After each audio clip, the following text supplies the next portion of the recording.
Economics subject में reserve bank of India एक important topic है और लगभग हर साल UPSC reserve bank of India और उसकी फंक्शनिंग से एक क्वेश्चन जरूर पूछती है। तो चलिए इस वीडियो में कवर करते हैं रिजर्व बैंक ऑफ इंडिया, उसके सारे एस्पेक्ट्स को। सबसे पहले रिजर्व बैंक ऑफ इंडिया को एस्टैब्लिश कब किया गया था? तो रिजर्व बैंक ऑफ इंडिया को एस्टैब्लिश किया गया था आरबीआई एक्ट 1934 के under.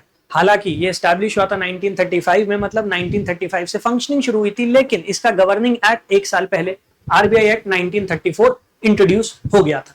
Initially reserve bank of India का हेडक्वार्टर था कैलकाटा में, लेकिन आगे चलकर रिजर्व बैंक ऑफ इंडिया के हेडक्वार्टर को शिफ्ट कर दिया गया बॉम्बे। आज की तारीख में reserve bank of India Mumbai से ही ऑपरेट करता है। अब बात आती है रिजर्व बैंक ऑफ इंडिया के नेशनलाइजेशन, राष्ट्रीयकरण की। तो इसका राष्ट्रीयकरण आजादी के बाद हुआ था 1 जनवरी 1949। बहुत सारे लोगों को ये बात पता नहीं है, तो याद रखिएगा 1949 से पहले it was not a nationalised bank. 1949 में इसका राष्ट्रीयकरण हुआ और तब से ये भारत में केंद्रीय बैंक, मतलब सेंट्रल बैंक, उसका रोल प्ले कर रहा है।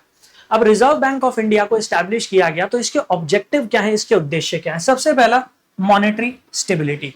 ये इंडिया में सेंट्रलाइज्ड मॉनेटरी अथॉरिटी है। हमारे यहाँ जो नोट्स सर्कुलेशन में आते हैं, इसके साथ साथ हमारे यहाँ मार्केट में कितना पैसा होना चाहिए, कितना पैसा विड्रॉ करना है, मतलब overall monetary supply with in the country, उसको रेगुलेट करता है रिजर्व बैंक ऑफ इंडिया। इसके साथ साथ फाइनेंशियल स्टेबिलिटी, वित्तीय स्थिरता। हमारा रुपया जब उसकी वैल्यू गिरती है तो reserve bank of India he intervene करता है और दोबारा उसे मजबूती प्रदान करने की कोशिश करता है। इसके साथ साथ रिजर्व बैंक ऑफ इंडिया वो इन्फ्लेशन को कंट्रोल करने का काम भी करता है। In fact reserve bank of India के ऑब्जेक्टिव में one of the primary objective is inflation targeting, जहां पर वो हेडलाइन इन्फ्लेशन या सीपीआई से टारगेट करता है। इसके साथ साथ जैसा मैंने भी आपको बताया, करेंसी मैनेजमेंट वो उसका काम हो जाता है। इसके साथ साथ economic growth of the country, ये इंश्योर करना कि प्रोडक्टिव सेक्टर्स में ज्यादा से ज्यादा लोन दिए जा रहे हैं, ये भी रिजर्व बैंक ऑफ इंडिया की ही एक रिस्पॉन्सिबिलिटी है। इसके साथ साथ regulation of financial institution, Bharat में जो बैंक्स हैं या नॉन बैंकिंग फाइनेंशियल कंपनीज, उनको रेगुलेट करने की जिम्मेदारी रिजर्व बैंक ऑफ इंडिया की ही है। और डेवलपमेंटल रोल, देश के विकास में, देश की प्रगति में रिजर्व बैंक ऑफ इंडिया का एक इंपॉर्टेंट रोल हो जाता है। अब बात की जाए रिजर्व बैंक ऑफ इंडिया के जोनल ऑफिसेस की, क्षेत्रीय कार्यालय, तो कुल मिलाकर 4 जोनल ऑफिस हैं रिजर्व बैंक ऑफ इंडिया के। ईस्ट जोन में ये ऑफिस कैलकाटा में है, वेस्ट जोन में मुंबई में ऑफिस है जो हेड ऑफिस है, इसके बाद नॉर्थ में दिल्ली में इसका जोनल ऑफिस है और साउथ में चेन्नई में जोनल ऑफिस है। रीजनल ऑफिसेस की अगर हम बात करते हैं तो कुल मिलाकर इंडिया में 22 क्षेत्रीय कार्यालय हैं रिजर्व बैंक ऑफ इंडिया के, और ज्यादातर ये रीजनल ऑफिसेस जो स्टेट्स हैं, स्टेट की जो कैपिटल है वहां से ऑपरेट करते हैं। अब बात आती है रिजर्व बैंक ऑफ इंडिया के फंक्शंस की, कि रिजर्व बैंक ऑफ इंडिया क्या क्या मेजर फंक्शन परफॉर्म करता है। तो सबसे पहला, reserve bank of India is the monetary authority of the country. और जैसा मैंने अभी आपको समझाया, being the monetary authority of the country, हमारी इकोनॉमी में कितनी मनी सप्लाई होनी चाहिए, अगर मनी सप्लाई ज्यादा है तो स्टरलाइजेशन ऑपरेशंस के थ्रू उस मनी को मॉप अप करना, ये सारी जिम्मेदारी रिजर्व बैंक ऑफ इंडिया ही निभाता है। एंड हमारे यहाँ जो मॉनेटरी पॉलिसी कंडक्ट करने की रिस्पॉन्सिबिलिटी है वो रिजर्व बैंक ऑफ इंडिया की ही है, जिसके थ्रू हमारी इकोनॉमी में मनी सप्लाई को कंट्रोल किया जाता है।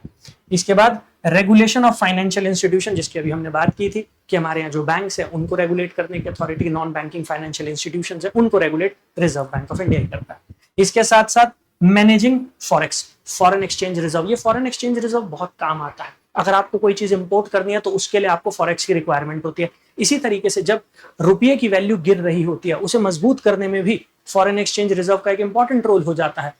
तो फॉरेन एक्सचेंज रिजर्व को मैनेज करना वो भी रिजर्व बैंक ऑफ इंडिया की ही एक प्राइमरी रिस्पॉन्सिबिलिटी है। इसके साथ साथ इशूइंग करेंसी, हमारे यहाँ जो करेंसी नोट्स होते हैं उनको सर्कुलेशन में लेकर आना, उन्हें इशू करना, वो रिजर्व बैंक ऑफ इंडिया की ही रिस्पॉन्सिबिलिटी है। इसके साथ साथ it is banker to both the government of India and it is also known as bankers bank. मतलब जो भूमिका बैंक्स नॉर्मल पब्लिक के लिए निभाते हैं, कुछ ऐसी ही भूमिका reserve bank of India banks के लिए निभाता है। मतलब ये जो बैंक्स हैं ये अपना एक खाता रिजर्व बैंक ऑफ इंडिया में खोल सकते हैं और इनके पास जो एक्स्ट्रा मनी है उसे रिजर्व बैंक ऑफ इंडिया के पास पार्क भी कर सकते हैं। अगर इनके पास लिक्विडिटी की कमी हो गई है, तरलता की कमी हो गई है, तो रिजर्व बैंक ऑफ इंडिया से रेपो रेट पर उधार भी ले सकते हैं। इसी तरीके से it is also the banker to the government of India, ये गवर्नमेंट ऑफ इंडिया के बैंकर का रोल भी प्ले करता है। इसके साथ साथ डेवलपमेंटल रोल उसकी हम बात कर ही चुके हैं कि विकास में भी भूमिका है और ये सुनिश्चित करना कि प्रायोरिटी सेक्टर्स में ज्यादा से ज्यादा लोन जाए। तो प्रायोरिटी सेक्टर लेंडिंग जैसे कॉन्सेप्ट वो डेवलपमेंटल रोल इंश्योर करने के लिए है। And then payment and settlement system, भुगतान एवं निपटान प्रणाली। इसका मतलब होता है जब आप बैंकिंग चैनल्स का इस्तेमाल करते हो और ट्रांजैक्शन करते हो तो वो ट्रांजैक्शन को सेटल करने की जो रिस्पॉन्सिबिलिटी है वो आरबीआई ही प्ले करता है। तो एक तरीके से हमारे यहाँ जो ट्रांजैक्शंस हो रहे हैं, इन ट्रांजैक्शंस की जो बैकबोन है वो रिजर्व बैंक ऑफ इंडिया ही है। यही वो क्रेडिबिलिटी प्रोवाइड करता है। अब बात आती है रिजर्व बैंक ऑफ इंडिया की फंक्शनिंग की। तो रिजर्व बैंक ऑफ इंडिया का सेंट्रल बोर्ड ऑफ डायरेक्टर्स है। ये central board of director reserve bank of India की ओवरऑल फंक्शनिंग उसको रेगुलेट करता है, उसको गाइड करता है। इस सेंट्रल बोर्ड में कुल मिलाकर 21 मेंबर्स, 21 सदस्य। इन 21 सदस्यों की जो नियुक्ति हो रही है, जो अपॉइंटमेंट हो रहा है, वो हमारी सेंट्रल गवर्नमेंट कर रही है। सेंट्रल गवर्नमेंट की अपॉइंटमेंट कमेटी है, वो ऐसे इंपॉर्टेंट डिसीजन लेती है। इसके साथ साथ अगर हम बात करते हैं रिजर्व बैंक ऑफ इंडिया के गवर्नर या डेप्यूटी गवर्नर, उनको छोड़कर जो बाकी मेंबर्स होते हैं उनके टेन्योर होते हैं और टेन्योर 4 साल का है। तो जो सेंट्रल बोर्ड है, central board of directors of reserve bank of India, यहां पर जो मेंबर्स है उनका टेन्योर 4 साल का है। अब इसमें कौन कौन आ जाता है? तो इसमें सबसे पहले आते हैं आरबीआई के गवर्नर, जो इसके चेयरमैन का रोल भी प्ले कर रहे हैं एक तरीके से। इसके साथ 4 डेप्यूटी गवर्नर, इसके साथ साथ 4 रिप्रेजेंटेटिव फ्रॉम रीजनल बोर्ड।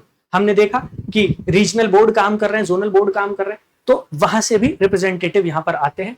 इसके साथ 2 गवर्नमेंट ऑफिशियल, भारत सरकार, उनके प्रतिनिधि, और 10 नॉन ऑफिशियल्स। ये 10 नॉन ऑफिशियल मेंबर जो है, इनको भी कौन अपॉइंट कर रहा है? It is the government of India.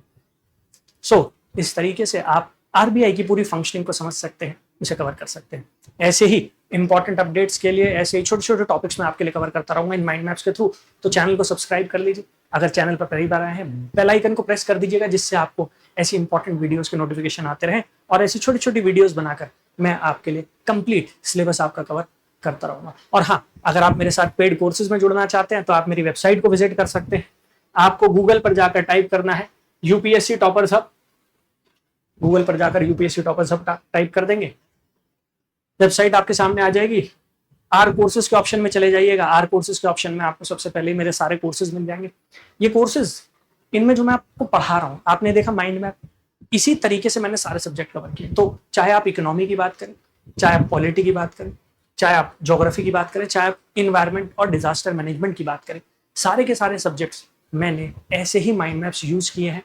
आपको पीडीएफ भी मिल जाएगी कोर्सेज के साथ साथ, और ये स्पेशल माइंड मैप्स जो मैंने तैयार किए, इंग्लिश और हिंदी दोनों, जैसे आपने देखा, वो भी आपको मिल जाएगा।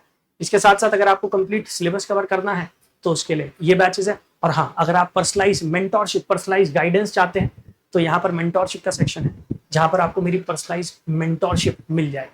इस पर्सनलाइज मेंटोरशिप में आप मेरे साथ 1-to-1 कनेक्ट होंगे, और ये पर्सनल मेंटोरशिप है, ये ग्रुप मेंटोरशिप नहीं है, पर्सनल मतलब आप मेरे साथ डायरेक्टली कनेक्ट होंगे और जो भी आपके सवाल है, जो भी डाउट्स हैं, वो तो रिजॉल्व होंगे। यहाँ पर हम आपकी वीकली स्ट्रैटेजी डिजाइन करेंगे, कौन से टॉपिक्स हमें कवर करने हैं। जब आप आगे चल के आंसर राइटिंग करने के लिए तैयार हो जाएंगे तो आंसर राइटिंग पर फीडबैक, सारी फैसिलिटी यहाँ पर आपको मिल जाएगी। ऑलराइट, कनेक्ट करने के लिए कॉन्टैक्ट अस पे चले जाइएगा, यहाँ पर नंबर दिया गया है, इस पर आप कनेक्ट कर सकते हैं। थैंक यू, जय हिंद।